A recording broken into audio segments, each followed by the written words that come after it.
உலகெங்கும் உள்ள தமிழ் மக்களுக்கு ஜோதிட சேவையில் சேலம் ஜோதிட ஆராய்ச்சி சங்கம். தமிழ் உலகின் ஜோதிட ஜோதி சேலம் ஆன்லைன் அஸ்ட்ரோ டிவி. அனைவருக்கும் வணக்கம். நம்ம சேலம் ஆன்லைன் அஸ்ட்ரோ டிவி நிகழ்ச்சிக்காக சேலம் ஜோதிட ஆராய்ச்சியாளர் சங்க 7வது மாத கருத்தரங்கத்துக்கு சேலத்திலிருந்து பேராசிரியர் விஜயனையா வந்திருக்காங்க. வணக்கம் ஐயா. ஹலோ, வணக்கம். சேலம் ஜோதிட ஆராய்ச்சியாளர் சங்கம் மாதாந்திர கருத்தரங்கம் 7வது மாதாந்திர கருத்தரங்கம் ரொம்ப சீரும் சிறப்புமாக நடைபெற்று கொண்டிருக்கிறது.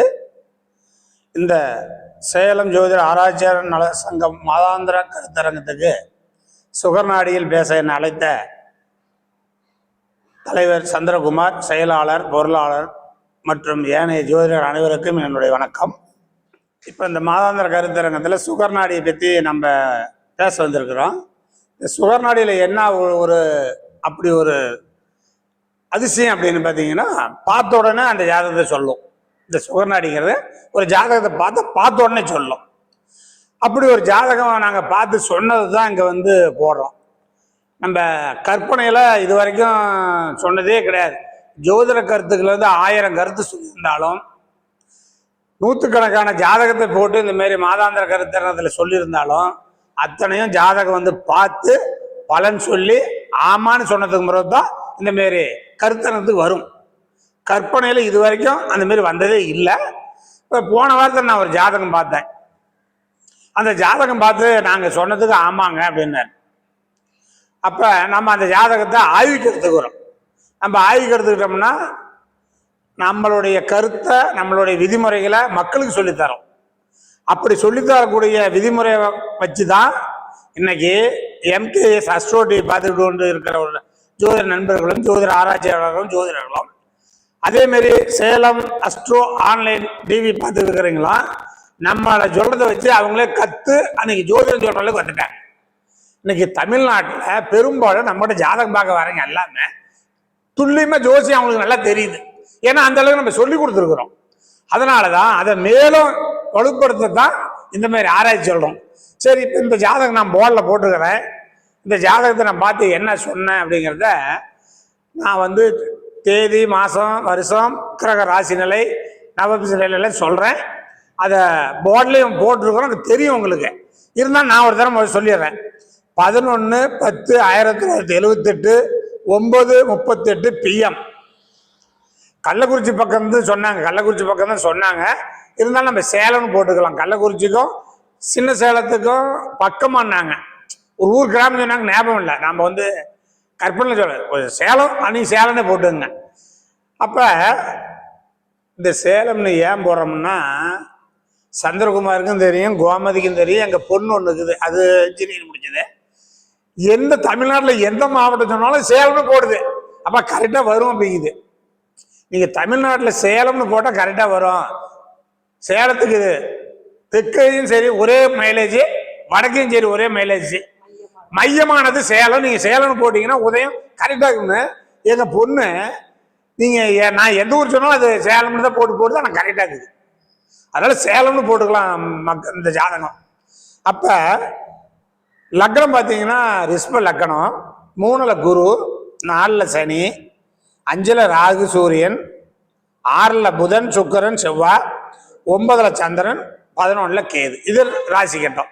நவம்ச கட்டம் பாருங்க, மேலே போடுவோம். சுகநாடி தான் மேலே போடுறோம். ஈஸா நம்ம புரிஞ்சுக்கலாம். இப்போ ஐயா கூட நான் நேற்று ஒரு ஜாதகம் பார்த்துட்டு இருந்தேன். அந்த பாதசாரத்தை தேடி தேடி பாடுறாரு. ஆனால் இப்படி போட்டுக்கிட்டீங்கன்னா பாதசாரம் தேடவே இல்லை, கையில் கண்ணாடி. அப்போ அம்ச லக்கணம் பார்த்தீங்கன்னா உங்களுக்கு கடக லக்கணம் அம்சம். அந்த லக்கணத்திலே கேது, சிம்மத்தில் சந்திரன், சூரியன், சனி, துலானில் குரு புதன், மகரத்தில் ராகு, மேசத்தில் செவ்வாய், மிதுனத்தில் சுக்கிரன். இது நவம்ச கட்டம். பிறந்த காலத்தில் செவ்வாய் திசை 6 வருஷம் 4 மாதம் 22 நாள். இப்போ நடப்பு சனி திசையில் கேது புத்தி. நம்மகிட்ட ஜாதகம் பார்க்க வந்தாங்க. நாம் பார்த்து சொன்னோம், இந்த அம்மாவை, இது ஒரு அம்மா தான். இதுக்கும் பார்த்தீங்கன்னா கிட்டத்தட்ட 47 48 வயசு இருக்கும். இந்த அம்மாவோட அம்மாவை பாம்பு கடிச்சான்னு கேட்டோம். பாம்பு கடிச்சா? அப்போ கடிச்சிங்க. சரி, பாம்பு கடிச்சான்னு நம்ம சொல்லி போடுறோம். கடிச்சு பிச்சு பொழைச்சிக்கிச்சா பொழைக்கலையா? அதான் கேள்வி கேட்கறாங்க. ஏங்க பாம்பு கடிச்சுன்னு சொல்றீங்க, பொழைச்சிக்கிச்சா பொழைக்கலையா? பொழைச்சிக்கிச்சுங்க, இதுதான் கேள்வி. ஆனா பொழைச்சிக்கிச்சு. பாம்பு கடிச்சு இந்த ஜாதகருடைய இது ஒரு பெண் ஜாதகம் தான்.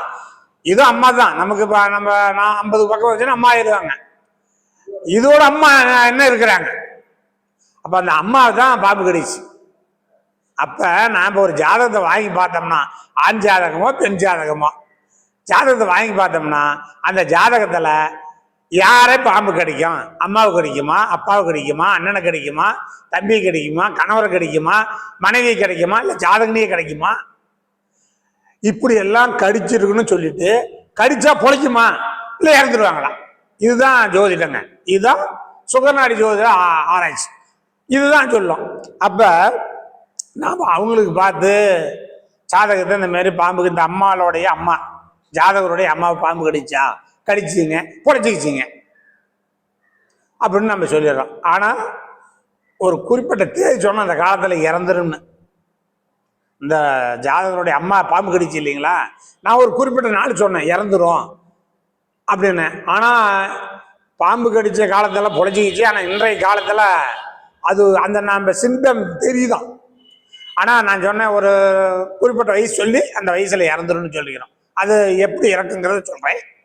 சரி, இந்த பாம்பு கடிச்சதுக்கு முதல்ல சொல்லணும் இல்லையா மக்களுக்கு? நம்ம யூடியூப்ல பாக்குறாங்க இல்லையா ஜோதிட ஆராய்ச்சியாளர்கள், ஜோதிடம் பார்த்து கொண்டு உள்ளவங்க, ஜோதிடம் கத்துக்கிறீங்களா, அவங்களுக்கு தான் நம்ம தெளிவா சொல்லணும். அவங்க இந்த மாதிரி விதியை கப்புன்னு புடிச்சுக்கணும் இல்லையா? அதுக்கு தான் சொல்லணும்னா, இப்ப சனி திசை நடக்குது. சனி லக்னத்துக்கு எந்த பாவத்தில் இருக்குது? 4 இருக்குது. கரெக்ட். அப்ப 4ஆம் பாவம் யாருடைய பாவம்? தாய் பாவம். அப்ப ஒரு கிரகம் 4ல ஒரு கிரகம் இருக்குதுன்னா தாய் பாம்பு கடிக்குமா? கடிக்காது. அதுக்கு விதி இருந்தா தான் கிடைக்கும். 4ஆம் பாவம் தாய். அந்த சனி பகவான் 4ல இருக்கிறார். அந்த சனிக்கு 6, 8ல கேது இருக்கு. சனிக்கு 6, 8ல கேது இருக்குது. கடுமையான பாககிரகம் சனிக்கு, கடுமையான பாககிரகம் கேது. கடுமையான பயங்கரமான கடுமை. அப்ப சனியும் கேதும் ஒரு ஜாதகத்துல 6, 8 இருந்தாலும், நட்சத்திர பரிவர்த்தனை ஆனாலும், ஐயா ஒரு ஜாதகம் கொடுத்தாரு, நான் பார்த்தோன்னா சனி கேதுக்காலு, கேது சனிக்காலு பரிவர்த்தனைங்க அப்படின்னு சொன்னேன். அது பாதிப்பு இருக்குன்னு சொல்லிட்டு சொல்றேன். அப்ப சனிக்கு 6, 8ல கேது இருக்குதுன்னா, கேதுன்னு என்னங்க? பாம்பு, சர்ப்பம், வாழு. அது வாழு பாம்பு. வாழு தலை இல்லை, வாழு கேது, செம்பாம்புன்னு சொல்லுவாங்க. அப்ப நாம என்ன பாம்புன்னு கூட சொல்லலாம். அப்ப சனிக்கு 6, 8ல கேது இருக்குது. பாம்பு 4ஆம் இடம் தாய் ஸ்தானத்தை தொடணும், அப்படி ஒரு விதி. சரிங்க, பாம்பு 4ல சனி இருந்து அதுக்கு 6, 8ல கேது இருந்தால் உலகத்துல எத்தனை பேருக்கு இருந்தாலும் பாம்பை பார்ப்பாங்க, பாம்பை பார்த்து பயப்படுவாங்க. கடிக்குமா அப்படின்னா, இப்ப இதுதான் முக்கியமான விதிமுறை. இந்த முக்கியமான விதிமுறையை தான் நீங்க நல்லா தேர்ந்தெடுத்துக்கணும். 4ல சனி இருந்து 6, 8ல கேது இருந்தால் கடுமையான பாககிரகம் ரெண்டும் கடுமையான பாககிரகத்தோட நட்சத்திரத்துக்கு தான் பார்க்கணும். இப்ப பாத்தீங்கன்னா சனி சுக்கிரங்கால், கேது குருக்கால். சுக்கிரனும் குருவும் கடுமையான பகை. அப்ப ரெண்டும் பகையாயிருச்சிங்களா? இப்படி இருந்தா பாம்பை பார்ப்பாங்க, ஓடுவாங்க. பாம்பு கடிக்குமா அப்படின்னா, இந்த சனி நின்ற நட்சத்திராதிபதி யாருன்னு பார்க்கணும். சனி நின்ற நட்சத்திராதிபதி சுக்கிரன். அந்த சுக்கிரன் இருக்குது 6க்கு போச்சு. 6 என்பதுதான் விஷம். 6 என்பதுதான் ஒரு நோய். 6 என்பதுதான் ஒரு விஷமத்தன்மை கொடுக்கும். 4ஆம் அதிபதி 6க்கு போனாத ஒரு திசைபுத்தி நடக்குதுன்னா நோய் வந்துருச்சு சொல்லிடுங்க. இப்ப நமக்கு கேது பாம்பு கடிக்குது அம்மாவை. ஆனா அந்த கேது பாம்பு அம்மாவை கடிக்குது. சனி நின்ற நட்சத்திராதிபதி 6ல இருக்கிறதுனாலதான் கடிக்கும். 7லயோ திரிகோணத்துல இருந்தாலோ கேந்திரத்துல இருந்தாலும் கடிக்காது. பார்த்து பயந்து ஓடுவாங்க. ஆனா சனி 4ல இருக்குது, அது உட்காந்த கால் சுக்கிரங்கால். சுக்கிரன் 6க்கு போனா நோய், போதை, ஒரு விஷம், கெமிக்கல். ராகு கெமிக்கல் விஷம். 6ஆம் பாவம் கெமிக்கல் விஷம். அப்ப 4ஆம் பாவத்துல உட்கார்ந்த கிரகம் தாய் ஸ்தானாதிபதி 6க்கு போகுது. பாம்பு கடிக்கணும், விஷம் தீண்டணும் அப்படின்னு விதி இருக்குது. சரி, கடிச்சிருச்சு, தப்பிச்சிருச்சுன்னு சொன்னோம்ல, அப்பதான் நல்லா ஆராய்ச்சி பண்ணுங்க. இந்த கேது யார் காலில் இருக்குதுன்னா குருவோட காலில் இருக்குது. இந்த குரு லக்கணத்துக்கு 3ல இருந்து சந்திரனை பார்த்துருதுங்களா? உடலாதிபதி சந்திரனை பார்த்தது. லக்னம் யார் காலு? சந்திரன் கால். அப்ப சந்திரனை குரு பார்த்ததுனால் கேதும் குருவா இருப்பதால் கடிக்கும், ஆனா உயிர் பட சிகிச்சைணும். இதுதான் விதி. ஒரு கால் அந்த கேது சனியோட காலில் இருந்திருந்தால் இறந்திருப்பாங்க. ஒரு கால் அந்த சந்திரனை குரு பார்க்காதிருந்தாலும் இறந்திருப்பாங்க. லக்னம் செவ்வாய் காலில் இருந்திருந்தாலும் இறந்திருப்பாங்க. அப்ப 3 விதிமுறை அந்த ஜாதகனை காப்பாத்துது. லக்னம் சந்திரங்கால், சந்திரன் செவ்வாய்க்கால், அந்த சந்திரனை குரு பார்த்துருது. அந்த கேது போய் உட்காந்து பாம்பா மாதிரி விஷத்தை கக்குது பாருங்க, அது குருவோட காலா மாறிடுச்சு. 2 பாம்புக்கு நடுவில் ஒரு எந்த கிரகம் இருந்தாலும் அந்த கிரகம் பாதிக்கப்படும் சொல்ல முடியல. அது குருவோட காலில் இருந்தா பாதிப்பு இல்லைங்க. 2 பாம்புக்கு நடுவில் குருவோட காலில் இருந்தா பாதிப்பு இல்லைன்னு சொல்லிருக்கிறோம். அப்ப குரு பார்த்தாலும் பாதிப்பு இல்லை. அப்ப கேது பாம்பாக இருந்தாலும் நச்சுத்தன்மையை கொட்டினாலும் அது குருக்கால் இருப்பதனால் உயிர் போல தப்பிச்சுக்கிச்சிங்க. இப்படி சொன்னதுக்கு பெருமூச்சு விட்டாங்க அவங்க. அப்படியா? அதான் பெருமூச்சு விட்டாங்க இந்த மாதிரி ஜோதிஷம் சொல்லும் போது. அப்ப நாம என்ன பண்ணோம், 4ஆம் பாவத்தில் ஒரு கிரகம் இருந்து அதுக்கு 6, 8ல கேது இருந்தால் 4ஆம் பாவங்கிறது தாய். அந்த சனி சந்திரனுக்கு 6, 8ல தாய் ஸ்தானாதிபதி தாய் காரகன்னு 6, 8 போய் உட்காந்துட்டாங்க. அப்ப கேது பாம்பா மாதிரி 6, 8ல கொத்துது. அந்த சனி உட்கார்ந்த நட்சத்திராதிபதி சுக்கிரன் 6க்கு போனதுனாலதான் பாம்பு கொத்துடுச்சு. 6ஆம் இடம் விஷம், நோய். அப்ப இது கொத்தி ஆகணும் விதி. ஆனா அதை காப்பாற்றக்கூடியது குரு. அதை காப்பாத்திருச்சு, உயிர் படைச்சிச்சு. ஆனாலும் சனி திசை கேது புத்தி முடிஞ்சு சுக்கிரன் புத்தி வருதுங்களா? சுக்கிரன், அந்த சுக்கிரன் போய் அவங்களுக்கு 6ல் உட்காந்துக்கிறார். லக்னாதிபதியும் அவர் தான், 6ஆம் அதிபதியும் அவர் தான். அவரு போய் குருவோட காலில் உட்காந்துக்கிறாரு. இந்த குரு அஷ்டமாதிபதி. சுக்கிர புத்தியில முழுமையா முடிக்க முடியாது. அப்ப ஒரு இந்த பாதிப்பு ஏற்படுத்தும்னு சொல்லிருக்கிறேன். ஆனா அவங்க இப்ப என்ன சொல்றாங்கன்னா, இப்ப ஒரு கொஞ்ச நாளாக அந்த சுயநலவு, அதனுடைய நினைப்பாற்றல், அதனுடைய நல்ல ஆரோக்கியம் குறைபாடாகுங்கிறாங்க. அப்ப வர வர வர வர சுக்கிரம் புத்தியில ஒரு கண்டத்தை கொடுக்கும் அப்படின்னு சொன்னோம். சரி, அவர் அவங்க பார்த்துட்டு, சரிங்க கொஞ்சம் இதுக்கு எதாவது பரிகாரம் உண்டா, மாற்று வழி? நான் பரிகாரம் மாற்று வழி சொல்றதில்ல, கர்மாவே அனுபவிச்சே தீர்ங்கிறது நம்மளோட விதி. இப்போ அந்த கோயிலுக்கு போகலாமா, இந்த கோயிலுக்கு போனோன்னா இதை காப்பாற்ற முடியாது அப்படின்னு அவங்ககிட்ட நான் சொன்னேன். எல்லாமே ஜாதகம் பார்க்க வரீங்க அத்தனை பேருமே ஏதாவது ஒரு வழிமுறை இருக்குதா, அதுல நாங்கள் தப்பிச்சுக்க முடியுமா, அதுதான் கேட்குறாங்க. அது நியாயமான வார்த்தை தான். ஆனால் விதியை வெல்ல யாராலையும் முடியாது. விதியை வெல்ல யாராலையும் முடியாது. இந்த ஜாதகம் இந்த தேதியில இந்த மாசத்துல இறக்கும்னா இறந்துருவாங்க. இதை நீங்க எந்த கோயிலுக்கு போனாலும் பரிகாரம் பண்ணாலும் காப்பாற்ற முடியாது. அவங்க மக்கள் விருப்பம் கேட்கறது, இந்த கண்டத்திலும் தப்பிச்சிருமா, இந்த கடலும் தப்பிச்சிருமா, இந்த நோயாலும் தப்பிச்சிருமா, இதுக்கு ஏதாவது பரிகாரம் சொல்லுங்க, எந்த கோயிலுக்கு போகலாம். நீங்க கோயிலுக்கு போறது உங்க விருப்பம், ஆனால் தலையெழுத்து கர்மம் மாறாது. இப்ப இந்த அம்மா இந்த ஜாதகத்தோடைய அம்மாவை பாம்பு கடிக்குன்னு விதி இருக்குது, அதுவே விதி தப்பிக்கணும்னு விதி இருக்கு. தப்பிச்சுட்டாங்க. நீ எந்த பரிகாரம் பண்ணாலும் போவாது. ஒரு கால் அந்த கேது சனியோட காலில் இருந்திருந்தால் கண்டிப்பாக எந்த கோயிலில் போனாலும் பரிகாரம் பண்ணாலும் காப்பாற்ற அன்றைக்கு இறந்துருக்கும். இதை நம்ம பரிகாரம் பண்ணி காப்பாற்ற முடியாது. அந்த விதிக்கு விதிவிலக்கு அங்கேயே இருக்கும். விதிக்கு விதிவிலக்கு ஜாதகத்திலே இருக்கும். இப்போ அப்படி அமையும். அப்படிதான் நமக்கு அமையுது. இந்த ஜாதகம் இப்படிதான் உட்கார்ந்துருக்குது. அப்ப சரி, 9ஆம் பாவத்தில் ஒரு கிரகம் இருந்து அதுக்கு 6, 8ல் 9ல சனி இருக்குது, அதுக்கு 6, 8ல் கேது இருக்குது. அப்ப அந்த 9ஆம் பாவத்தில் இருந்த நட்சத்திராதிபதி 6, 8, 12க்கு போனுச்சுன்னா கண்டிப்பாக தந்தையை பாம்பு கடின்னு சொல்லிடலாம். தந்தையை பாம்பு கடியும் தாராளமா சொல்லலாம். சரி, அதே வந்து லக்னத்தில் லக்னாதிபதியே இருந்து அல்லது சனி பகவானே இருந்து அதுக்கு 6-8 கேது இருந்து சனி நின்ற நட்சத்திராதிபதியோ லக்னாதிபதி நின்ற நட்சத்திராதிபதியோ கேது நின்ற நட்சத்திராதிபதியோ பகையாக இருந்து அந்த சனிய நாள் லக்னத்தில் உள்ள கிரகம் 6க்கு போயிருந்தா நின்ற நட்சத்திரம் 6க்கு போயிருந்தா சாதகரை பாம்பு கடிக்கும்.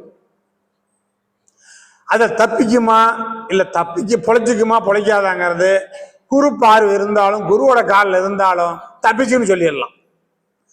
அதுக்கு தாங்க முன்னோர்கள் வந்து நம்ம பழைய நூல்களில் படிக்கும்போது குரு பார்க்க கோடி குற்றங்கள் நிவார்த்தான்னு சொல்லிக்கிறாங்க. சாதாரணமான விஷயம் இல்லை அந்த வார்த்தை. இதை நல்லா ஆராய்ச்சி பண்ணோம். ஒரு ஜாதகத்துல குரு பார்வை எந்தெந்த இடத்தெல்லாம் இருக்கிறதோ அந்த இடமெல்லாம் சிறப்படையுமா. அப்ப நம்ம ஜோதிடர்கள் ஆராய்ச்சியாளர்கள் நல்லா அனுபவஜாலிகள் அத்தனை பேருமே சொல்லிருக்கிறாங்க. மிதுன லக்னத்துக்கு குரு பார்வை கொடிய பாவங்கிறாங்க, துலா லக்னத்துக்கு குரு பார்வை கொடிய பார்வைங்கிறாங்க, ரிஷப லக்னத்துக்கு குரு பார்வை கொடிய பார்வைங்கிறாங்க. அது எந்த லக்னமா இருந்தாலும் குரு பார்வை கோடி நன்மை செய்யும். குருவோட காலில் ஒரு கிரகம் இருந்தாலும் அது நன்மை செய்யும். அந்த மிதுன லக்னத்துக்கு குரு வந்து மாரகாதிபதி தான், மாரகத்தை கூட செய்வார், ஆனாலும் பார்த்த இடத்துல சிறப்படிச்சுவார். குரு பார்வை அவ்வளவு நன்மையை செய்யும். இப்ப நம்மளுடைய ஜோதிட நண்பர்கள் வந்து தமிழ்நாடு உலகம் அளவில் நம்மளுடைய நண்பர்கள் நிறைய நெருங்கி நண்பர் இருக்கிறாங்க, அனுபவச்சாலிங்க. அவங்கெல்லாம் கூட நாங்க பேசும்போது இந்த மாதிரி கருத்தரங்கத்துல அப்ப சொல்றாங்க, இந்த மாதிரி சொல்றாங்க குரு பார்வை இந்த லக்னத்துக்கெல்லாம் செல்லாதுன்னு. அது அவங்களுடைய கண்ணோட்டம், அவங்களுடைய பார்வை, அது நம்ம தப்பு சொல்ல முடியாது. ஏன்னா இந்த உலகத்துக்கே ஜோதிட சங்கம் ஏற்படுத்தியது பள்ளிப்பாளையத்தில் தாய் சங்கம் P.K. சந்திரசேகர். அவருக்கு 70 வயசு இருக்கும். நானும் அவரும் ஒரு 40 வயசுன்னு அந்த மாரி ஜோதிட சங்கத்தெல்லாம் பேசுறோம், தொடர்பு கொண்டு பேசுறோம். அவரே சொல்றாரு, அவரு என்ன அண்ணாம்பாரு, நானும் அண்ணாம்பா. அண்ணா மிதுன லக்னத்துக்கு குரு பார்வை நல்லா இருக்காரும்பாரு. நாம அனுபவம் நம்மளுடைய சரி வயசு நண்பராக இருக்கிறாங்க, அவங்கள மறுத்து பேசாம சேர்ந்துட்டு வந்துருவோம். ஆனாலும் குரு பார்வை அவருடைய கண்ணோட்டத்துக்கு பார்வை தப்பா இருக்கலாம். ஆனா என்னுடைய சுகர்நாடியில எந்த லக்னத்துக்கும் குரு பார்வை கோடி நன்மை செய்யுங்கிறது சுகர்நாடி முழுமையா ஏத்துக்குச்சு. அதான் நம்மளுடைய நண்பர்கள் ஜோதிடர் அனுபவிச்சாலையும் அவங்களுடைய கண்ணோட்டத்தை பார்ப்பாங்க, இல்லைன்னு சொல்ல முடியாது. அப்ப இருந்தாலும் நம்ம சுகர்நாடியில எந்த லக்னத்துக்கும் குரு பார்வை கோடி நன்மை தரும். குருவுடைய நட்சத்திரத்துல ஒரு கிரகம் இருந்தாலும் அது நன்மை தரும். ஏன் நாங்க எடுத்துக்கிட்டோன்னு பாத்தீங்கன்னா 96, 97 வந்து சனி பகவான் வந்து கும்பத்துல இருப்பார். 95, 96 மேலத்துல இருக்குது. அப்ப அதுக்கு கீழே வந்துருங்க 94, 95 வச்சுங்க. 94, 95 சனி வந்து கும்பத்துல இருக்கும். அந்த சனி வந்து கும்பத்துல இருக்குதுன்னு வச்சுங்க. சூரியன் வந்து மிதுனத்துல இருப்பார் ஆனி மாசம். இப்ப இந்த மாசம் ஆனி தானே. அப்ப ராகு காலில் சனி இருக்கும்போது ஒரு ஜாதகன் பிறந்திருக்கிறான், அந்த அப்பா இறந்து போயிட்டான்னு சொன்னோம், இறந்துட்டான். ராக முடிச்சுட்டு, ராகு சதயம் 4ஆம் பாவத்தை சனி முடிச்சுட்டு ஒரு 10 நாளையில மாறிடுவாங்க இல்லைங்களா. புரட்டாதிக்கு 1ஆம் பாவத்து போயிடுச்சு இல்லைங்களா சனி. அதே ராகு சூரியன் வந்து சனி சூரியன் வந்து ராகு காலில் இருக்கிறார் மிதுனத்துல. அது எந்த லக்கணமா இருந்தாலும் சரி, இந்த சனி உட்காந்து குருவோட காலு அந்த அப்பாவை பாக்குது, அப்ப பொழைச்சிக்கிட்டார். இன்னும் சொல்ல போனா விளக்கமா சொல்றேன், மீன லக்கணம் அப்ப சனி ராகு 8 இருக்கும். சனி கும்பத்தில் இருக்கும் போது 94, 95, 96 ராகு வந்து துலான்ல இருக்கும். மீன லக்கணத்துக்கு 8ஆம் பாவத்துல ராகு இருந்து அவருடைய காலில் சூரியன் இருந்தா அப்ப ஆபத்து, அப்ப போயிடுவார். ஆனா 1 வாரம் 10 நாளைக்கு உள்ள 2 குழந்தை பிறந்துச்சு. சனி ராகு காலில் இருக்கிற குழந்தை பிறந்தோடனே அப்பா இறந்துட்டாரு. சனி குறுக்கால ஏந்துச்சு, அதே சூரியன் ராகு காலில் தான் இருக்குது, அப்பா இருக்கிறார், அப்ப நல்லா இருக்கிறார். அப்ப குருவுடைய நட்சத்திரத்துல இருக்கிற கிரகம் கோடி நன்மையை தந்துருச்சுன்னு விளக்கமா தான் சொன்னாங்க. அப்ப நமக்கு குருவோட காலில் ஏதாவது ஒரு கிரகம் இருந்தால் அது குருவா மாறிக்கும். அப்ப நம்ம இந்த மாரி ஏன் இந்த குருவுக்கு இவ்வளவு சிறப்புன்னா நடைமுறையில நிறைய இருக்குதுங்க. நடைமுறையில இருக்கிறத நம்ம ஆராய்ச்சி பார்த்து தான் எடுத்து சொல்லணும். அப்ப இந்த மாதிரி நமக்கு குரு பார்வை நன்மை செய்யும். சரிங்க, இன்னைக்கு சூரியன் பாத்தீங்கன்னா இப்ப எங்க இருக்கிறாரு இன்றைய கோச்சார நிலையில? மிதனத்துல. மிதனத்துல மிருகசீரிசம் 2 பாதம் இருக்குது, 3 நாள் திருவாரூர் 4, 6 பாதத்துக்கு 6 3 18, 6 2 12, 20 பாகை. நேற்று வரைக்கும் ராகு காலில் சூரியன் இருப்பார். இன்னைக்கு பூரட்டாதியில புனர்பூசம் 1ஆம் பாதத்துக்கு சூரியன் போயிட்டார். இப்ப சனி எங்க இருக்கிறாரு? இன்னைக்கு சனி நம்மளுடைய திருக்கணித பிரகாரம் மீனத்துல இருக்குது. ஆனா வாக்கியத்துல கும்பத்துல தான் இருக்குது. ஆனா நம்ம ஏனைய ஜோதிடர்கள் அனைவருமே மீனத்துல இருந்து தான் எடுத்துக்குவாங்க. ஆனா திருச்சில இருந்து எனக்கு செய்தி வருது, இன்னும் மீனத்துல சனி போகல, கும்பத்துல தான் சனி இருக்குது அப்படின்னு சொல்றாங்க. வாக்கியத்துல நீங்க பஞ்சாங்கத்தை எடுத்து வாக்கியத்துல போட்டு பாருங்க, இன்னைக்கு சனி பகவான் கும்பத்துல தான் இருப்பார். அந்த கும்பத்துல இருக்கிற சனி பகவான் பூரட்டாதி நட்சத்திரத்துல செல்றார். அந்த சூரியன் ராகு காலில் இருக்கிறார். அப்ப என்னைக்கு ராகு கால் போயிருப்பார்னா ஆனி மாசம் 7ஆம் தேதியில இருந்து 20ஆம் தேதி வரைக்கும் திருவாதிரையில செல்வார் சூரிய பகவான்.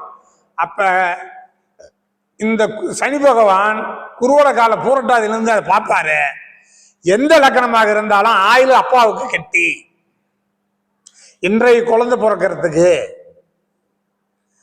இப்ப குரு பார்வையோ குருவோட நட்சத்திரத்தில் இருக்கிறது எவ்வளவு ஒரு நன்மை செய்துங்கிற உதாரணத்துக்கு சொன்னாங்க. இப்ப எனக்கு 12ஆம் தேதி குழந்தை பிறக்கிறதுக்கு ஒருத்தர் 4 நல்ல லக்கணம் போட்டு குறிச்சு தரன்னு சொல்லிக்கிறாங்க. அடுத்த வாரம் சனிக்கிழமை. இப்ப இதை நான் ஆராய்ச்சி பண்ணி பார்த்தேன். அப்ப அதனுடைய கிரக நிலையெல்லாம் நல்ல நிலையில இருக்கிறது. அப்ப உங்களுக்கு சூரியன் ராகு காலில் அல்லது சனிக்காலில் செல்லும் போது லக்னத்துக்கு 6 8ஆக இருந்து அதில் ஒரு தொல்லைகள் கொடுக்குதுன்னா இப்படி அந்த சூரியனை குறுக்காலிலேருந்து எந்த ஒரு கிரகம் பார்த்தாலும் அப்பா தப்பிச்சுக்குவாருங்கிறது தான் விதி. இதுதான் நம்ம சுகர்நாடி குரு பார்வை கோடி நன்மை தருங்கிறது விளக்கம். அப்ப இந்த மாதிரி தான் நம்ம ஆராய்ச்சி பண்ணோம். அப்ப இந்த ஜாதகத்துல பாம்பு கடிச்சு புழைச்சிக்கிச்சுன்னு சொன்னதுக்கு காரணம் கேது குருவோட காலில். இயற்கையான குரு சந்திரனை பார்க்குது. சந்திரன் லக்னம் சந்திரன் காலில் இருக்குது. அப்ப அகமும் புறமும், அகம் என்பது லக்னம், புறம் என்பது உடல் மேல தெரியக்கூடியது. அகமும் புறமும் குருவுடைய தொடர்பில் இருப்பதால் அந்த ஜாதகம் உயிர் படைச்சிக்கிச்சு. இந்த ஜாதகோட அம்மா உயிர் படைச்சிக்கிச்சு. அந்த விதியில தான் நம்ம சொன்னோம் படைச்சிக்கிச்சு. இதுக்கு தாங்க குரு பார்வை குருவுடைய காலில் இருக்கிறது கோடி நன்மைங்கிறது. நல்லா ஆராய்ச்சி பண்ணீங்க. நிறைய பேர் குரு பார்வை மிதன் லக்கணம், துலா லக்கணம், ரிஷ்ப லக்கணத்துக்கெல்லாம் குரு பார்வை செல்லாதுங்கிறாங்க. 12 பாவத்துமே குரு பார்வை நன்மை செய்யுங்கிறது சுகர்நாடியோடைய விதிமுறைங்க. அப்ப இந்த அளவுக்கு நம்ம எடுத்து ஆராய்ச்சி பண்ணிக்கணும்.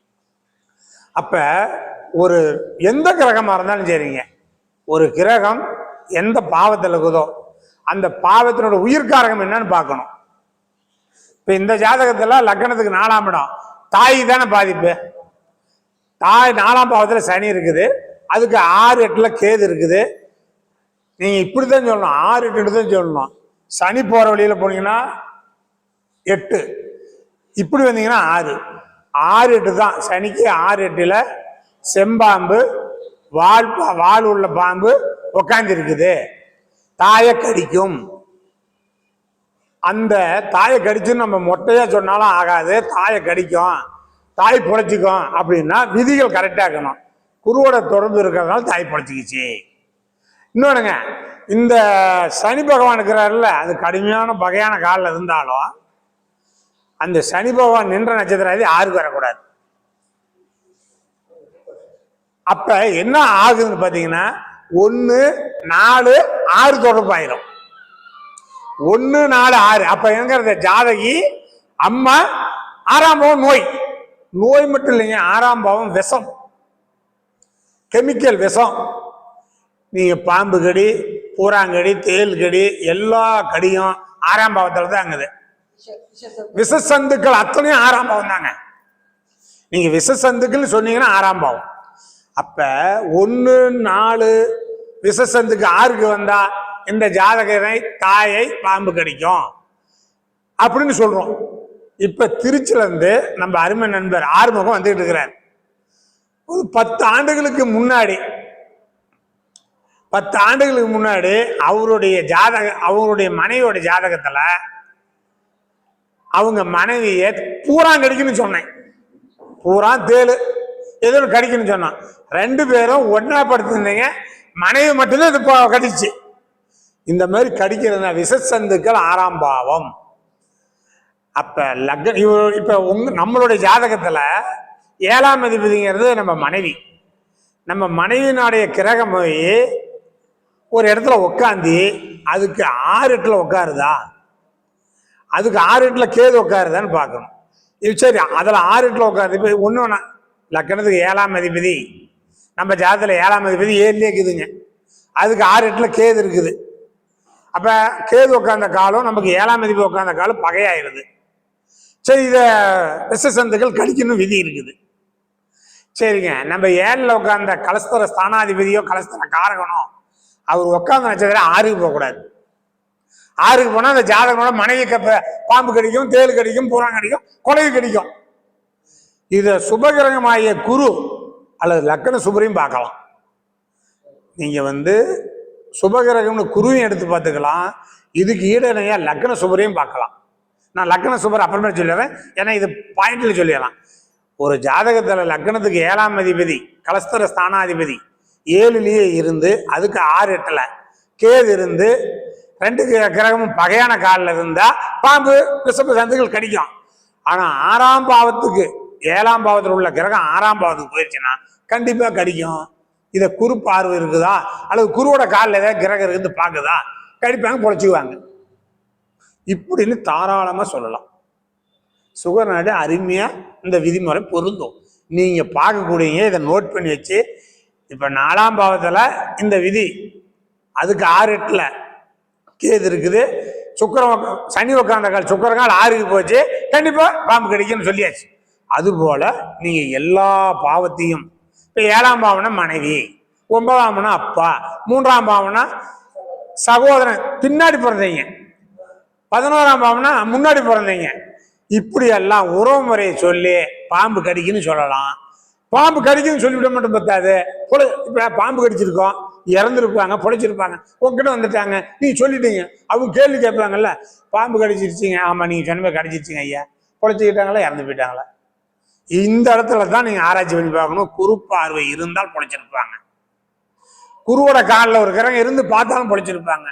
பார்க்கலைங்க, குரு பார்வை இல்லை, குருவுடைய கிரக காலிலும் எதுலையும் இல்லை, இறந்துட்டாங்கன்னு தாராளமா சொல்லிடலாம்.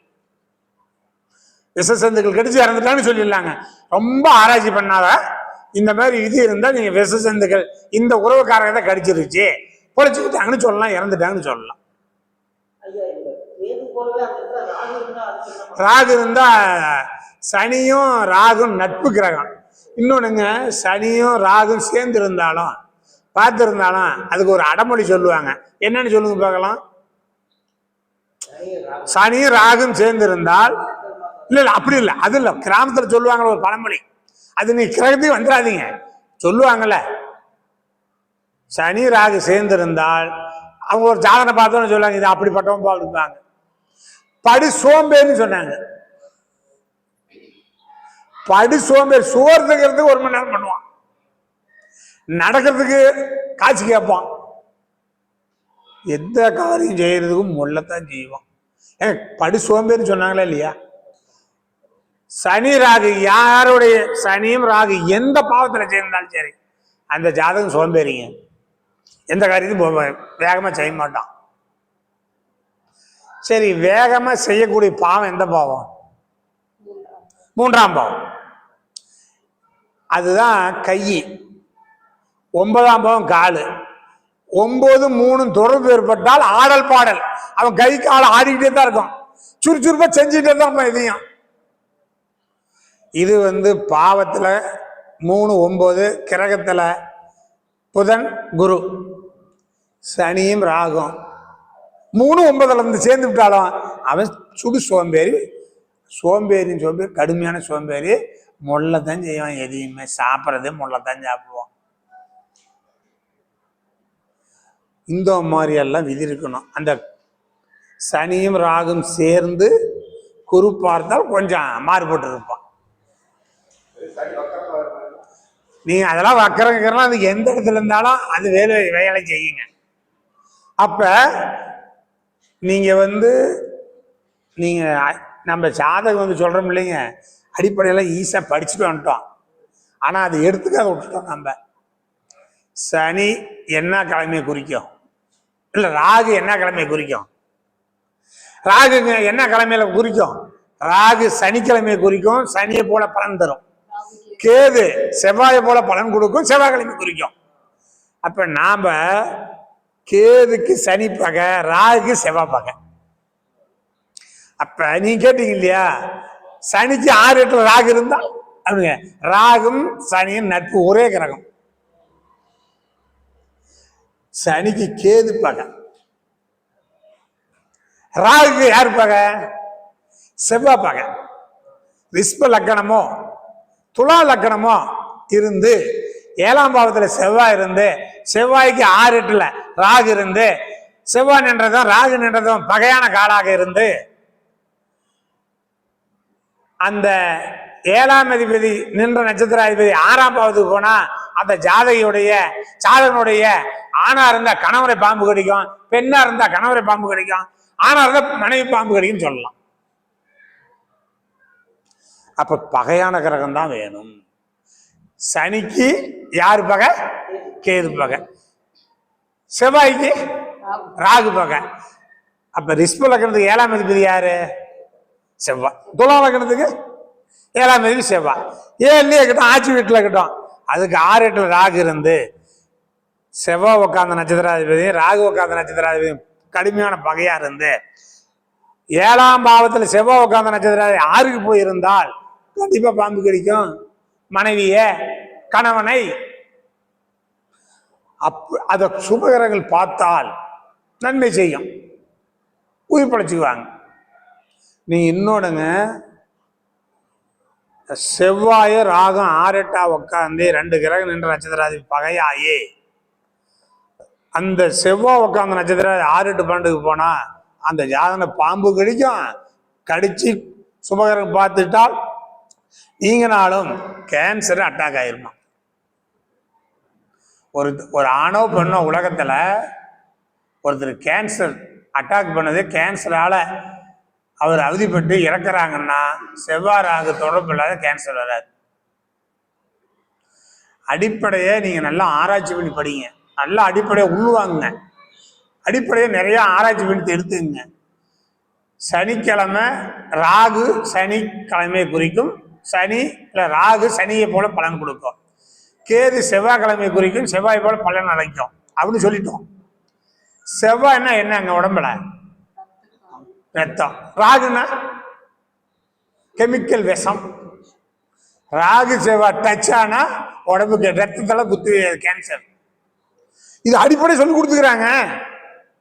ஏங்க இப்ப கிரககாரகம் பாவகாரகம் படிக்கிறோம் இல்லையா? இப்ப செவ்வாய்னா ரத்தம், ராகுனா கெமிக்கல், 2 சேரலாமா? சேர்ந்தா தானே கேன்சர். அதுதாங்க நான் இதை ஒரு மீட்டிங்ல சொல்லிட்டேன். என்னை மக்கள் ஆயிரக்கணக்கான மக்கள் டார்ச்சர் பண்ணி என்னை குழப்பிட்டாங்க. ஒரு பாவத்துக்கு 24 காரகம், அது 2ஆ உடைச்சா 48 காரகம். என் சாஃப்ட்வேர்ல நான் ரெடி பண்ணி வச்சிருந்து மக்களுக்கு கொடுக்கலான்னு சொல்லி நான் ஒரு 6 மாசத்துல நாமக்கல் மீட்டிங்ல பேசினேங்க. அன்னையில இருந்து ஒரு மாசத்துக்கு முன்னாடி வரைக்கும் ஆயிரக்கணக்கான பேர் அதை அனுப்புன்னு சொல்லி அனுப்பி, அந்த விதிங்கிற படத்துல என்னமே சொல்லி தட்டு போயிடுச்சிங்களே, அது போல என் செல்லக்கதை எல்லாமே போயிடுச்சு. ஏங்க பொழுதுக்குமே அதை டச் பண்ணி இருந்தா என்ன பண்ணுவாங்க? அப்ப அது எல்லாமே டிலேட் ஆயிடுச்சு. இப்பயும் கேட்கறாங்க, ஐயா அந்த 48 காரகத்தை அனுப்புன்னு. நான் சொன்னேன், இப்ப எல்லாம் போயிடுச்சு சாமி, இந்த மாதிரி கேட்காதீங்க டைப்பை சொல்லிட்டேன். 1 மாசமா என்ன இல்லை, என் செல்ல இருந்து எல்லாம் போயிடுச்சு. அது எல்லாமே அப்ப இது ஏன் சொல்ல வரேன்னா, அடிப்படையான ஜோதிடத்தை முதல்ல ஆராய்ச்சி பண்ணி உள்வாங்கி உள்ள வச்சுக்கணும். செவ்வாய்னா ரத்தம், ராகுனா கெமிக்கல். இப்ப செவ்வாய் ராகு 6-8 உட்காருதா, இல்ல செவ்வாய் ராகும் அமிஸ்தல ஒரு வீடு தள்ளி இருக்குதான்னு பார்க்கணும். அப்போ ஒரு வீடு தள்ளி இருக்குதுன்னா, உதாரணம் சொல்றேங்க, செவ்வாய் ரிஷ்பத்தில் இருக்குதுங்க, ராகு கடகத்தில் இருக்குது, இது அமிஸ்தல. எப்படி செயல்படுங்க? கடகத்தில் உள்ள ராகு என்ன பண்ணும்? மிதனத்தை நோக்கி போகும். செவ்வாய் ரிஷ்பத்தில் இருக்குதுங்களா, அது மிதனத்தை நோக்கி போகும். அப்ப அங்க நேரு ஆயிரம் போது ஜாயிண்ட் ஆயிருதுங்களா? யாருடைய ஜாதகமா இருந்தாலும் சரி, நான் சொன்ன மாதிரி அமிஸ்தல செவ்வாய் ராகு ஒரு வீடு தள்ளி இருக்கணும். ஒரு வீட்டில் இருந்துச்சுன்னா கிராஸ் ஆகி மாறிக்கும். ஒரே வீட்டில் செவ்வாய் ராகு இருந்தா கிராஸ் ஆகி மாறிக்கும். ஒரு வீடு தள்ளி இருந்தால் அமிஸ்தல செவ்வாய் ராகு யாருக்கா இருந்தாலும் அந்த ஜாதகனுக்கு கேன்சர் தான் ஏற்படும். கேன்சர் தான் அது அந்த ஜாதகன் இறப்பான். தங்கராஜ் உள்ள நல்லா வாங்கிட்டார். அவர் கொஞ்சம் சிந்திச்சு யோசனை பண்ணுவார். டச்சா ஒரு வீட்டில் இருந்தா மாறி இருக்கும். இப்ப ஆத்தூர்லேருந்து ஒரு பஸ் வருது, சேலத்துலேருந்து ஒரு பஸ் வருது, புத்திரகோணம்பாளையம் பஸ் ஸ்டாப்ல நிக்குதுங்க. இந்த பஸ் இந்தான் நிற்கும், இந்த பஸ் இந்தான் நிற்கும், ஆனா ஒரே வீட்டில் தான் இருக்கும். இதுதான் உள்வாங்கி படிக்கணுங்கிறது. ஆனா உங்களுக்கு அமிஸ்தல கடகத்துல ராகும் ரிஷ்பத்துல செவ்வாய் இருந்தால் நேருக்கு நேர் போதும். அப்பதான் அந்த ஜாதகன் ஒரு 50 ஆண்டு காலத்துல கேன்சர்ல பாதிக்கப்படுவார். அது ரெண்டும் சந்திக்கிறது, மிதனத்துல சந்திக்கும். லக்கணத்துக்கு எந்த பாவம்னா அந்த இடத்துல கேன்சர் ஏற்படும். நல்லா உள்வாங்கி ஆராய்ச்சி பண்ணி படிக்கணும். இதுக்கு தான் அந்த 24 காரகம், அதை உடைச்சா 48 காரகம்னு சொல்லி நான் அதை தயார் பண்ணி வச்சேன். ஒரு பாவத்துல ஒரு ராசி வச்சுங்க, 30 பாகை. 30 பாகையில 1/4 பாகை ஒரு காரகம். இது ஏற்கனவே சொன்னேன். 1/4 பாகை ஒரு காரகம். அப்ப 1/4 24 காரகம் வந்துடும். அப்ப இதுல உயிர்காரகம் எது, பொருள்காரகம் எதுன்னு கேட்கும் போது அந்த ரிஷ்ப ராசியில தான் நீங்க ஆரம்பிக்கணும். ரிஷ்ப ராசியில 1/4 பாகை உயிர்காரகம், 1/4 2.5 பாகை வரைக்கும் பொருள்காரகம். நீங்க இப்படியே 12 பாவத்தையும் ஆராய்ச்சி பண்ணி வந்தீங்கன்னா இந்த கிரகம் எந்த பாவத்தில் இருக்குது, பொருள் காரகத்தில் இருக்குதா உயிர் காரகத்தில் இருக்குதான்னு கண்டுபிடிக்கலாம். இதெல்லாம் அந்த 24 காரகம் 2 உடைச்சா 48 காரகத்தை அந்த செல்லில் சாஃப்ட்வேர்ல ரெடி பண்ணி வச்சிருந்தேன். இப்போ தச்சமே எனக்கே இல்லை, அதெல்லாம் டச் பண்ணி எனக்கு போயிடுச்சு. அப்ப இந்த மாதிரி அடிப்படையான பாவகாரம் கிரக காரகத்தை மனப்பாடம் தெளிவாக வச்சுக்கணும். செவ்வாய்னா ரத்தம், ராகுனா கெமிக்கல், அமிஸ்தல இந்த மாதிரி ஒரு வீட்டு தள்ளி சேரக்கூடாது. கேதுன்னா உங்களுக்கு என்ன சொல்லுவாங்க, நரம்பு மண்டலம். கேதுன்னா நரம்பு, அழுக்கு கட்டிங்கிறாங்க. கேது தான் அழுக்கு கட்டிக்கிறாங்க. அப்ப கேதும் செவ்வாயும் ஒரு வீடு தள்ளி அமிஸ்தல ஒன்று சேரும் போது உடம்புல அழுக்கு கட்டியாம். இப்போ எங்கள் ஊரில் ஒருத்தர் நல்லா வசதியாக தான் இருந்தார். கலிசோடு ஒரு 2.5 கிலோ வெயிட் இருந்து ஆப்ரேஷன் பண்ணாங்க உடம்புல, வயிற்றுலேருந்து. அப்போ பண்ணிட்டு செக்அப் பண்ணாங்க, ஒன்றுமே நல்லா இருக்குன்னு சொன்னாங்க. 1 வருஷம் கழிச்சு மறுபடியும் அதே மாதிரி அச்சு கட்டி வந்துச்சான். 3 தடவை ஆப்ரேஷன் பண்ணி கட்டி எடுத்தாங்க. 4வது ஆப்ரேஷன் இறந்து போயிட்டார். கேது செவ்வாய் சேர்ந்தா அழுக்கு கட்டி இந்த மாதிரி உற்பத்தி ஆகுமா? நீங்க உள்ள இருக்குது இல்லைங்களா, இப்போ வெளியிலேயே பார்த்துக்கலாம். மனுஷனுக்கு நிறைய பேருக்கு வெளியிலேயே இருக்கும். இந்த சொல்லுக்கு அழுக்கு கட்டி, ஒருத்தர் தோல் மேலே தூக்கிட்டு போவாரு, ஒருத்தர் இடுப்புல வச்சிருப்போம். எத்தனையோ இருக்குதுங்க. அது அவங்க செஞ்ச கர்மா. இன்னைக்கு நம்ம சுதேஷ்குமார் இருக்கிறார் இல்லைங்க, தினம் காலை வணக்கம் போட்டு ஏதோ ஒரு பாயிண்ட் போடுவார். பட்டினத்தாருடைய பாடல் போட்டு அது கீழே அது மட்டும் படித்தேன். வீடு வரை மனைவி இந்த அதெல்லாம் சொல்லி சொல்றாருல பட்டினத்தார். சொல்லிட்டு கடைசின உன்னுடைய கர்மா என்ன செய்தாரோ அந்த கர்மா உன் வழி நடத்தும், உன் வழியோடு வருங்கிறார். நாம செய்யற தர்மம், தானம், நல்லது, நேர்மை, நியாயம், அதான் கர்மம். நல்ல உன்னுடைய கர்மம் நல்வின கர்மாக இருந்தால் நீ கூட போவ, உன்னோட கர்மம் கூட வரும். இது வரைக்கும் பட்டினத்தார் யாரும் கூட வருவேன்னு சொல்ல. மனைவி வீதி வரைக்கும், பிள்ளை காடு வரைக்கும், காசி பண்ணணும் வராது எல்லாம் சொல்லிட்டு அந்த பாடலை சொல்லுகிறார். உன் நல்வின கர்மா உன்னோட வருங்கிறார். அப்ப இறந்த வேட்டி சொர்க்கத்துக்கு போறானா நரகத்துக்கு போறானா சொல்றாங்களா, அது நம்ம ஆராய்ச்சி கூட வேண்டாம். வாழ்க்கை நடக்கும் போதே சொர்க்கமா நடந்துறானா நரகத்தில் வாழ்க்கை நடத்துறானான்னு பார்த்தோம்னா, நல்வினைக்காருமா சொர்க்கம் போல மனிதன் வாழ்ந்துக்கலாம், தீவினைக்காருமா நரகம் போல மனிதன் வாழ்க்கை நடப்பான். அதான் பட்டினத்தார் சொல்றார், உன்னுடைய கர்மா தான் உன்னோட கூட வரும்ட்டார். இன்னைக்கு படித்தேன். அதுபோல அவங்க கர்மா தான் கேன்சர் வர்றதுக்கு, அழுகு கட்டி வர்றதுக்கு, கை கால் ஊனமா போறதுக்கு, இப்படி எல்லாம் அவங்களுடைய கர்மா. கை கால்லாம் ஊனமா உடம்புல பார்த்தீங்கன்னா ஒருத்தருக்கு கையில் பாதி இருக்கும், காலில் பாதி இருக்கும், காது இருக்காது, மூக்கு எத்தனையோ இருக்குது. உலகத்தில் 1000 அவங்க செய்கிற கர்மா, அவங்கவுங்க செய்கிற புண்ணியத்தினாலையும் அவங்க செய்கிற தீமையினாலும் ஆண்டு அனுபவிக்கணும். நீங்களா இருந்தாலும் நானா இருந்தாலும் எனக்குன்னு ஒரு நீதி, உங்களுக்கு ஒரு நீதி கிடையாது. சட்டம் அது ஒன்று தான். அப்போ அவங்கவுங்க செஞ்ச கர்மாவை வச்சு தான் நம்ம அனுபவிக்க முடியும். அப்போ இந்த மாதிரி கேன்சர் வருது, அழுகு கட்டி வருது, இதெல்லாம் ஒரு விதி. இதுக்கெல்லாம் இந்த மாதிரி சொன்னோம். இப்போ அங்கத்தில் குறைபாடு இருக்குது இல்லையா, கை இருக்காது, கால் இருக்காது, மூக்கு இருக்காது, கண் இருக்காதுன்னு. இப்போ இதுக்கெல்லாம் என்ன விதிமுறைன்னு பார்த்தீங்கன்னா, ராகு கேதுக்குள்ளே எல்லா கிரகமும், ராகு கேதுக்குள்ளே எல்லா கிரகமும். இப்போ இன்றைய கோச்சார நிலையை எடுத்துக்கிட்டிங்கன்னா, இப்போ எல்லா கிரகமும் ராகு கேதுக்குள்ளே இருக்குத பாருங்க. இன்னைக்கு கோச்சாரத்தை பாருங்களேன்.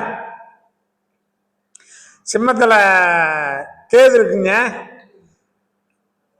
கும்பத்தில் ராகு இருக்குங்க. சரியா போச்சுங்களா? இன்றைய கிரகம் அத்தனையும் நீங்க இதை ஆராய்ச்சி பண்ணி பார்க்கணும். சனி மேலே போயிடுச்சா கீழக்குதானே? ஆமா. இப்ப இன்றைய கோச்சாரத்தில் பார்த்தீங்கன்னா ராகு கேதுக்குள்ளே எல்லா கிரகம் இருக்கும். ஆனா சந்திரன் இன்னைக்கு பாருங்க தள்ளி இருக்கு, ஒரு வீடு தள்ளி இருக்கும். இப்ப சந்திரன் துலாம்ல இருக்குதா, அது எந்த லக்னத்தில் பிறந்தாலும் சரிங்க, இன்றைக்கு சந்திரன் தனியாக இருக்கிறாரு, கேதுக்கு ஒரு வீடு தள்ளி இருக்கிறார். இந்த சந்திரன் மிருகசீரிசம், சுவாதி, சித்திரை, இல்லை சித்திரை, சுவாதி, விசாகத்தை போறாரு இல்லையா, இன்னைக்கு ஒரு குழந்தை பிறந்தா அங்கத்தில் ஊனமாக தான் இருக்கும். ஏன்னா எல்லா கிரகமும் ராகு கேதுக்குள்ளேயே இருந்து உடலாதிபதியாகிய சந்திரன் கேதுக்கு ஒரு வீடு தள்ளி, ராகு ஒரு வீடு தள்ளி இருந்தால் அங்கத்தில் குறைபாடு இருக்கும். அப்ப துலால் விட்டு விருச்சத்துக்கு போயிட்டா இருக்காது, விருச்சத்துக்கு விட்டு தனிச்சுக்கு போயிட்டீங்கன்னா உங்களுக்கு வந்துடும். ஏன்னா ராகு ஒரு வீடு தள்ளிக்குது. ராகு சந்திரன் மூலம் போராடம் உத்திராடம் 1ஆம் பாதம் போற அன்னைக்கும் இன்னைக்கு துலால் இருக்கிற வரைக்கும் இப்போ ஒரு குழந்தை பிறந்தா அங்கத்தில் ஊனம் இருக்குங்க. ராகு கேதுக்குள்ள எல்லா கிரகமும் இருந்து உடலாதிபதி சந்திரன் கேதுக்கு ஒரு வீடு தள்ளி 3 நட்சத்திரத்தில் போகும்போதும், ராகுக்கு ஒரு வீடு தள்ளி 3 நட்சத்திரத்தில் போற அன்னைக்கும் ஒரு குழந்தை பிறந்தால் கண்டிப்பாக உடல்ல ஊனம் இருக்கும். இப்படி சொன்னோம்னா இப்படியே இருக்குது எனக்கு இல்லையேன்னு கேட்பாங்க. அப்ப அந்த சந்திரனை குருவோட காலில் ஏதாச்சும் இருந்து கிரகம் பார்க்குதா, இல்லை குரு பார்க்குதா, இப்படி பார்த்துட்டு தான் சொல்லணும். குருவோட பார்வையில் இருந்தால், குரு காலில் இருந்து ஒரு கிரகம் பார்த்தால் சந்திரனை, கால் பெண் அல்ல, காலில் அடிபடும், கால் கட்டாகவும் எடுத்து வச்சு தைச்சு கால் கொஞ்சம் பெண்டா இருக்கும். எந்த இடத்துல உச்சம் படுதோ அந்த இடத்துல குறுப்பார்வை இருந்தால் கை அடிபட்டு கோணையா இருக்கும், குறுப்பார்வைனா கையை கட்டாயி இருக்கும். உதாரணத்துக்கு சொல்றேன். இதை நாம என்ன பண்றோம்னா, நாம இப்படி விளக்கமா சொன்னா கூட எனக்கு இருக்குது அப்படி இல்லையேன்னு கமெண்ட்ஸில் போடுவாங்க. ஐயா சாமி குறுப்பார்வை இருக்குதா, குருவோட காலில் இருக்குதா பார்த்துட்டு இப்படி சொல்லுங்க சாமி. அப்ப பொதுமக்களுக்கு விளக்குறது நம்ம கடமை இல்லையா? நான் நிறைய சொல்லிக்கிறேன், இந்த மாதிரி குறுப்பார்வை இருக்குதா, குருவோட காலில் இருந்தா பார்த்துங்க சாமி அப்படின்னு தான் இருக்காது சொன்னா, குறுப்பார்வை இருக்கும் எனக்கு இருக்குது அப்படி நல்லா தானே கிடக்குறாங்க. இப்படி பாருங்க, குறுப்பார்வை இருந்தால் குருவோட காலில் இருந்து பார்த்தால் இது அடிப்படும், கை பெண்டா தான் இருக்கும், தெரியாது.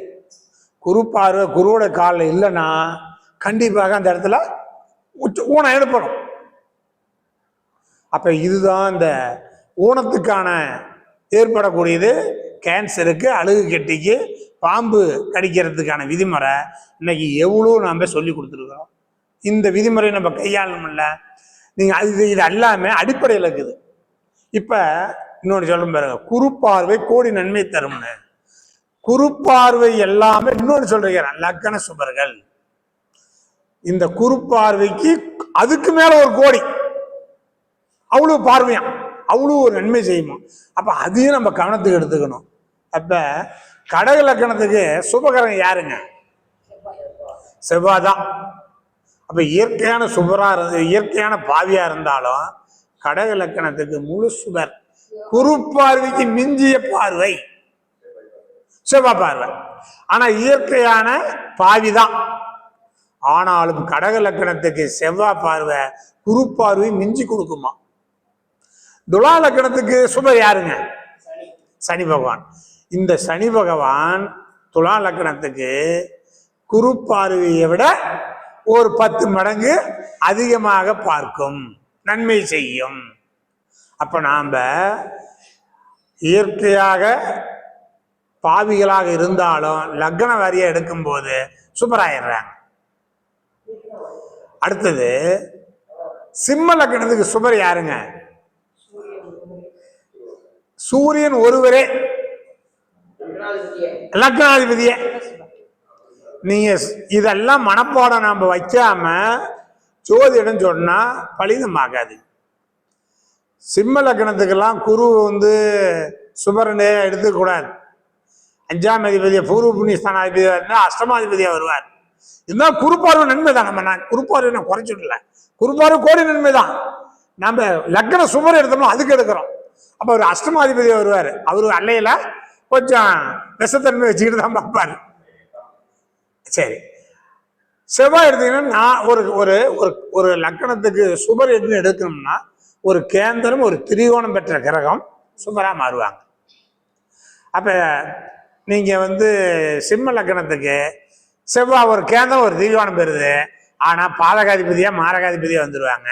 அவரும் ஒரு சைடுல கல் வச்சுக்குவார். இப்ப அவரும் சுபர் இல்லை. அப்ப குருவும் இல்லை, செவ்வாயும் இல்லை. அப்ப சுக்கிரன் 3 கூட மாரகாதிபதி, அவரும் இல்லை. புதன் 2-11 கூட கேந்திரம் திரிகோணம் பெறதா, அவரும் இல்லை. தன்னுடைய நண்பனாகிய சந்திரன் விரையாதிபதி வராரு, அவரும் இல்லை. அப்ப யார் இப்போ சிம்ம லக்னத்துக்கு சுபர்னா சூரியன் ஒருவரே மட்டும் சுபர். அவருடைய சிம்ம லக்னத்துக்கு சூரியன் பார்வை தான் குரு பார்வையோட கோடி நன்மை செய்யும். இந்த விதிமுறை வேணும். இந்த விதிமுறை இல்லாம நீங்க சோசியம் சொல்லக்கூடாது. இப்படி எல்லாம் ஆராய்ச்சி பண்ணி எந்தெந்த லக்னத்துக்கு இயற்கை சுபர், எந்தெந்த லக்னத்துக்கு லக்ன சுபர்னு ஆராய்ச்சி பண்ணி எடுத்து தான் நம்ம சோசியம் சொல்லணும். அந்த பார்வை தான் அதை உடைக்கும். இப்ப நீங்க சொன்ன விதி இருக்கு, நான் நல்லா இருக்கிறேன்னு சொல்றாங்க இல்லைங்களா, இந்த விதி இருக்கணும். இந்த விதி குறுப்பார்வையோட அதிகமான கூடுதல் பார்வை நம்ம சொன்னதுக்கெல்லாம். இப்ப மகர லக்கணத்துக்கு யாரு மிகப்பெரிய சுபர்ன்னு பாத்தீங்கன்னா சுக்கிரன் தான். குறுப்பார்வையோட அதிகமான நன்மை செய்யுமா அந்த பார்வை.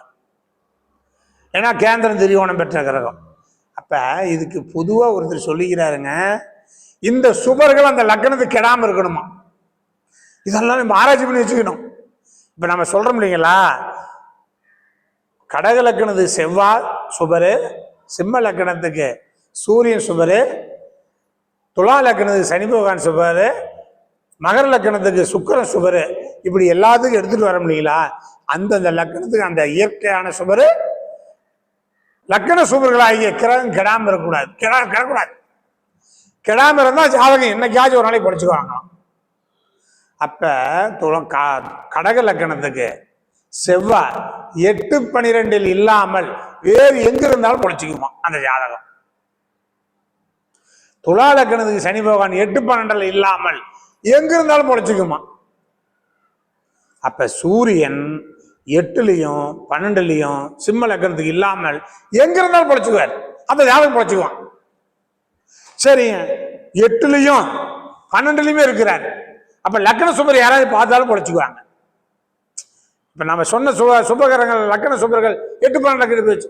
சுபகரங்கள் எப்படி அரை சுபர் வர்றாங்களே, அப்ப அந்த சுபர்கள் பார்த்தாலும் பொழைச்சுக்குவாங்களாம், அப்ப குரு பார்த்தாலும் பொழைச்சுக்குவாங்க. நான் உண்மையை சொல்ல பாருங்க, நான்லாம் குறுப்போடதான் சொல்லுவேன். சிம்ம லக்னம் 12ல சூரியன். எல்லாருமே ஜாதகம் பலன் இழந்துருச்சு, அவங்க ஒண்ணுக்கு லாய்க்கிறாங்க. மகரத்துல குரு இருந்து பார்த்துச்சு, அது நேச குருனாங்க. அதுக்கு ஒரு புக்கில் எழுதினார் ஒரு ஆசான், சொன்னாரு, குரு கெட்டே போயிருந்தாலும், புழுத்தே போயிருந்தாலும், நாரி போயிருந்தாலும் குரு பார்வை கோடி நன்மை செய்தாங்க. சிம்ம லக்கணத்துக்கு 6ல குரு நேசம், ரொம்ப பாதிக்கப்பட்டார்.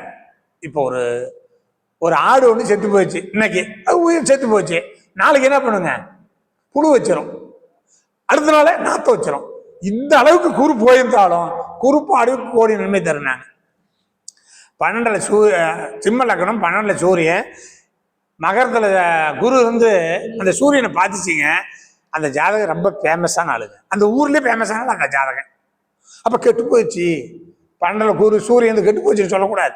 அதுக்கு தான் சொன்னேன், லக்னத்துக்கு சுபர்னு சொல்லக்கூடிய 8, 12ல இருந்தாலும் சுபகிரகங்கள் பார்த்தால் பொழைச்சிக்கும். ஒருத்தர் சொன்னேன், இதே பாணி தாங்க சொன்னேன். அவர் வந்து பார்த்தீங்கன்னா, நான் சொன்னது பார்த்தீங்கன்னா 1962 பிறந்தார். 1962 குரு மகரத்தில் இருக்கும், 62 கரெக்டாக இருக்கும், 62 இருக்குங்க அவரு. நான் சொன்னேன், ஆனா 60 வருஷம் எனக்கு இது விளங்கா இருந்துச்சுன்னு தான் விளங்குச்சுன்னாரு. எங்க எடப்பாடியில தனக்கோடி மீட்டிங்ல சொன்னார், கேட்டாரு. நான் சொன்னது, ஆனா இன்னும் 60 வருஷமா நான் விளங்காத இருந்து இன்னைக்கு தான் எனக்கு விளங்கி இருக்குது. நான் இவ்வளவு ஃபேமஸா இருக்கிறேன், எல்லாருமே லக்னத்துக்கு கெட்டு போய் சரியில்லைங்கிறாங்களே, இது என்ன காரணம், எப்படி வந்திருப்போம் நம்ம இப்படி ஒரு ஃபேமஸ் அப்படின்னு இந்த குறுப்பார்வை பார்த்துனாலும் ஃபேமஸ்ன்னு சொன்னேன். இன்னைக்குதான் எனக்கு விளக்கம் அனுப்பிச்சிருந்தார். சூரியன் பார்த்துருச்சு,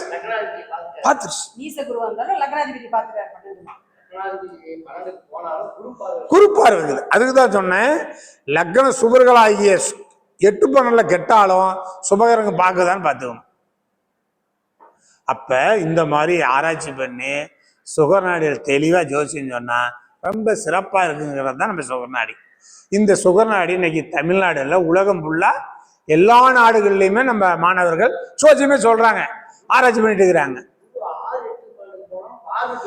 குரு அதான் தங்கராஜ் சொன்னேன், 3, 6, 8, 12 குரு நேசமானாலும் கெட்டு போனாலும், ஒரு ஆட்டுக்குட்டி செத்து போயிடுச்சு, இன்னைக்கு செத்து போயிடுச்சுன்னு சொல்றாங்க, நாளைக்கு எந்த கெட்டு போச்சு, புழு வச்சிருச்சு, நாளானிக்கு கவுச்சடிச்சிருச்சு. இப்படி நிலைப்பாடு வந்தாலும் குரு பார்வை கோடி நன்மை தரும். இது லக்கண சுபர்களும் அப்படிதான். இப்ப மகர லக்கணத்துக்கு சுக்கிரன் இருந்து ஏதோ ஒரு இடத்துல இருந்து 8, 12 ஒரு கிரகத்தை பார்த்தா அது குறைச்சிக்கும். இப்ப மகர லக்கணத்துக்கு 7ஆம் அதிபதி யாரு, சந்திரன். சந்திரன் போய் சிம்மத்துல கெட்டு போயிடுச்சு, கும்பத்துல இருந்து சுக்கிரன் பார்த்தா அது அவனுக்கு நல்ல மனைவி கிடைப்பான். இது ஒரு விளக்கம் சொல்ற பாருங்க உங்களுக்கு. அது இந்த மாதிரி நம்ம நிறைய ஆராய்ச்சி பண்ணோம். எல்லா ஜோதிட நண்பர்களுக்கும், ஜோதிடர் கற்றுக்கொள்ள உள்ள ஜோதிடர்களுக்கும், ஜோசியம் சொல்லிட்டு இருக்கிற ஜோசியக்காரங்களுக்குமே 12 பாவகாரகம் 9 கிரககாரகத்தை நல்லா படிங்க, தெளிவா படிங்க. அதெல்லாம் எல்லாமே சோசியமே அதில் அடங்கி இருக்குது. அதை படிச்சு மனப்பாடம் பண்ணீங்கன்னா இதெல்லாம் பொருத்திக்கும். ஒவ்வொரு பூ தானே நம்ம பொறிச்சு வரோம், எல்லாம் ஒன்று சேர்த்தா மாலை. அது போல கிரககாரகம் பாவகாரகத்தை மனப்பாடம் அத்துப்படி பண்ணா தான் ஜோசியம் வரும். 6ஆம் பாவம் தாங்க மிக மிக மிக கடுமையான பாவம். அதில் தான் போதைப் பொருள் அத்தனையும் இருக்குது, விஷமும் அதில் தான் இருக்குது, சூதும் அதில் தான் இருக்குது, திருட்டும் அதில் தான் இருக்குது. இந்த கிரகங்கள் எல்லாமே இதுல 6ஆம் பாவத்துல. இதுக்கெல்லாம் பாவத்துல 6ஆம் பாவம், கிரகத்துல யாருன்னு கேட்டா ராகு. ராகும் 6ஆம் அதிபதியும் சேர்ந்தா எவ்வளவு அயோக்கியத்தனம், எவ்வளவு கொள்ள மாதிரி எவ்வளவு அட்டுழி பண்ணுவானோ அவ்வளவு பண்ணுவாங்க. ராகும் 6ஆம் அதிபதியும் சேரக்கூடாது. ராகு 6ஆம் அதிபதி சேர்ந்து செவ்வாய் பார்வை இருந்தா இப்படித்தான் இருக்குங்க. இப்ப போன வாரத்துல சிவகங்கை மாவட்டத்துல என்ன வனம், புஷ்பவனமா என்னமோ ஒரு வனம் ஊர் சொன்னாங்களே, நமக்கு அந்த கொஞ்சம் ஞாபகப்படுத்தலை. என்னமோ சிவகங்கை மாவட்டத்தில் ஒரு பையனை அடிச்சு கொண்டுட்டாங்கல்ல, திருப்புஷ்பவனம். திருப்புஷ்பவனத்துல தான் ஒரு காவலாளி, கோயில் காவலாளி, நிரந்தர வேலையில டெம்பரரி வேலை, அவரை அடிச்சு கொண்டுட்டாங்க.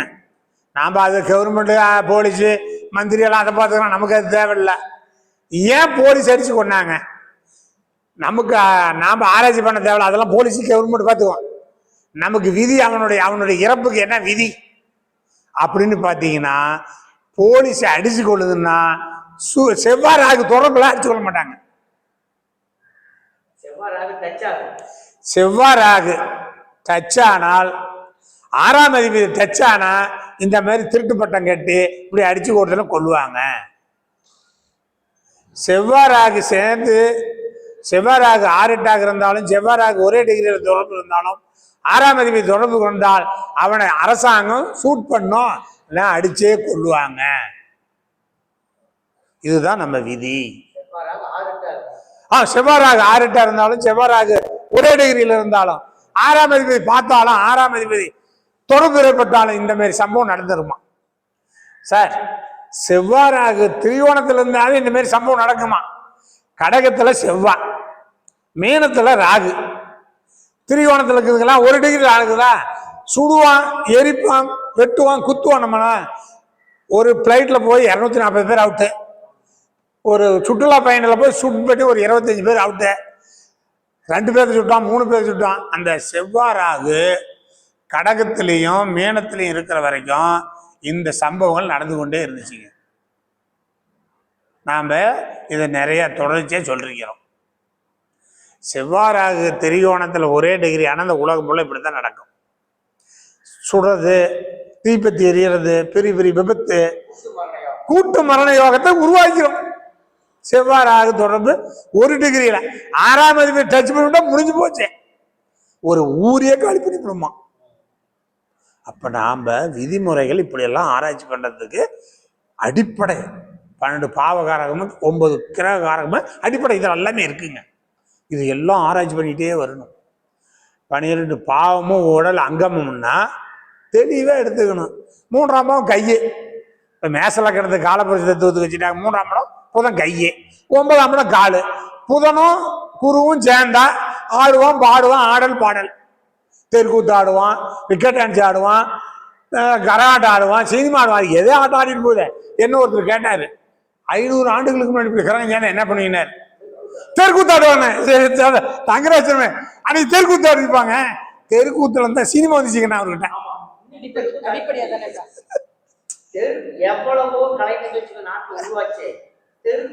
தெருக்கூத்து தான். விதிகள் எங்கேயுமே மாறவே மாறாதுங்க. 3ஆம் அதிபதி 9ஆம் அதிபதி சேர்ந்து 10ஆம் அதிபதி தொடர்பு கொண்டால் அவர் தெருக்கூத்து ஆடுவான், கல்லாங்குத்து ஆடுவான், கரகாட்டம் ஆடுவான், ஆர்கெஸ்ட்ரா ஆடுவான், சினிமாவில் பாடுவான். அது நமக்கு தேவையில்லை, இது தொடர்பு இருக்குன்னு சொல்லலாம். அப்ப 12 பாவமும் உடல் அங்கமும் நமக்கு தெரிஞ்சுக்கணும். லக்னம்னா தலை, 2ஆம் இடம்னா கண்ணு, மூக்கு, வாய், 3ஆம் இடம் கழுத்து, 4ஆம் இடம் இருதயம், 5ஆம் இடம்னா மேல் வயிறு, 6ஆம் இடம் அடிவயிறு, 7ஆம் இடம்னா இடுப்பு, 8ஆம் இடம்னா மறைமுக உறுப்பு, 9னா தொடை, 10னா முழங்கால், 11னா கணுக்கால், 12னா பாதம். சிம்பிளா சொல்ற மாதிரிங்க. மீனத்துல ரேவதி நட்சத்திரத்துல ஏதாவது ஒரு கிரகம் இருக்குதுன்னு வச்சுக்கீங்க, ஒரு ஜாதகம் வருது, அது எந்த லக்கணமா இருந்துட்டு போகுதுங்க. பாதத்துல ஏதாச்சும் வலிக்குதா, பாதத்துல ஏதாச்சும் அடிபட்டுதான்னு கேட்பேன். ஆமான்னு சொல்லுவாங்க. ஏன்னா 12ஆம் இடம் பாதம், காலபுரி தத்துவத்துக்கு. அந்த ரேவதியில ஒரு கிரகம் தான் நீசம். இதுலயும் நீச வர்க்கோத்தம் பெற்ற சொல்லக்கூடாதுங்க. ரேவதி 1ஆம் பாதம், 2ஆம் பாதம், 3ஆம் பாதத்துல இருந்தா நீங்க துணிஞ்சு சொல்லலாம். ரேவதி 4ஆம் பாதம்னா நீச வர்க்கோத்தமா, நினைச்சது நடக்கும், நன்மை நடக்கும், அப்ப சொல்லக்கூடாது. ஒரு கால் ரேவதி 1ஆம் பாதம், 2ஆம் பாதம், 3ஆம் பாதத்துல இருந்து குரு பாக்குதா, குருவோட நட்சத்திரத்துல ஒரு கிரகம் பாக்குதுன்னு சொல்லக்கூடாது. இதெல்லாம் ஆராய்ச்சி பண்ணி பார்த்துட்டு நீங்க சொன்னீங்கன்னா ஆமாம்பாங்க. பாத்திரம் அடிபடுச்சுன்னா ஆமா. இப்படியெல்லாம் இதுக்கெல்லாம் நீங்க 12 பாவகாரகமும் 9 கோள்கள் கிரக காரகமும் அத்துப்படியா படிச்சு ஆராய்ச்சி பண்ணி கத்து வச்சுக்கிட்டீங்கன்னா சுகர்நாடியில அற்புதமா ஜோதிடம் சொல்லலான்னு சொல்லி இவ்வளவு நேரம் பொறுமையா கேட்ட உங்களுக்கும், இந்த சேலம் அஸ்ட்ரோ ஆன்லைன்ல பார்த்து கொண்டு இருக்கும் நேயர்களுக்கும், ஜோதிடர்களுக்கும், ஜோதிட ஆராய்ச்சி பண்ணக்கூடிய சொந்தங்களுக்கும் அனைவருக்கும் நன்றி கூறி விடைபெறுகிறேன். நன்றி, வணக்கம். உலகெங்கும் உள்ள தமிழ் மக்களுக்கு ஜோதிட சேவையில் சேலம் ஜோதிட ஆராய்ச்சி சங்கம். தமிழ் உலகின் ஜோதிட ஜோதி சேலம் ஆன்லைன் அஸ்ட்ரோ டிவி.